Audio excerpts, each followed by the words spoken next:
right now. Pittsburgh's best sports show is about to begin. Call us or tweet us. We got things to talk about on the Ireland Contracting Nightly Sports Call. Thank you very much, Paul and JB. Welcome, everybody, to the Ireland Contracting Nightly Sports Call. I'm Josh Taylor in tonight for Rich Walsh. Plenty to get into, a lot of it football-related, a little bit of college basketball, too, going on today. But as of right now, it looks like the Steelers are a step closer to finding out who their opponent will be next week. And as it stands right now, since the Titans beat the Chiefs in a very crazy comeback, by the way, for a little bit later on, but since the Titans beat the Chiefs 22-21 today, Kansas City, it now all hinges on what happens tomorrow between Buffalo and Jacksonville. If the Jaguars beat the Bills, then the Jaguars will be here in Pittsburgh to face the Steelers next weekend. However, if the Bills are to knock off Jacksonville on the road, then the Steelers will face Steelers will face Tennessee, here at Heinz Field next week. So that's what we're looking at as far as the possibilities. So it would either be the Titans or the Jaguars, and we will find out for sure tomorrow. But as it stands right now, also we're looking at the NFC picture. The Falcons leading the Rams 16-10 right now in the second half. Another pretty tight game going on out in L.A., and that, of course, helping put together the NFC picture. But we still have 2 games left in the wild card weekend to have a better picture on place for the divisional playoff. Also looking at the fact that we talked about this yesterday, Paul Zeiss and I talked about 4 All-Pro nominations for the Steelers: Antonio Brown, Le'Veon Bell, David DeCastro, and Cameron Hayward. So it looks like the Steelers going into their bye week with some good news.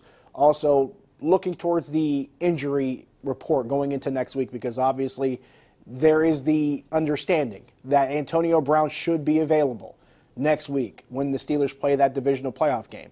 At least he's expected to be ready. So that's something we will have an eye on, obviously, as you go into this week, looking forward to what happens and who the Steelers play. But the injury report also plays a factor, especially if you have Antonio Brown healthy. That definitely helps that dynamic. Penguins play their final game tomorrow before they have the bye week. They face Boston tomorrow night. Then they get the rest of the week off for the bye. Some might argue it's a good time for it to happen. Maybe get these guys some rest, and some guys that are injured, they're going to be healed up. Some would make the case maybe it's not a good time for Sidney Crosby after he goes off of the 4-point night last night.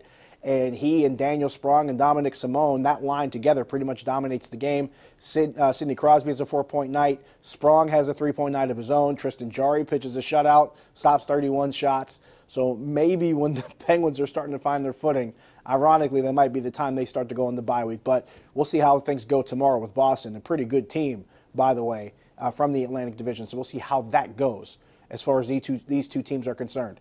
Really good college basketball matchups today. We saw West Virginia and Oklahoma. West Virginia actually won that game against Oklahoma, number 6 versus number 7, going up against each other in that game. Pitt drops their third ACC game to Virginia Tech. They lose that one, I believe, by 14. And Duquesne, now 3-0 in Atlantic 10 play. They get their biggest road win in the A-10 conference as a member of that conference, beating Fordham today on the road by 23. So pretty exciting ball going on right now in the Bluff with Keith Dambrot and his crew.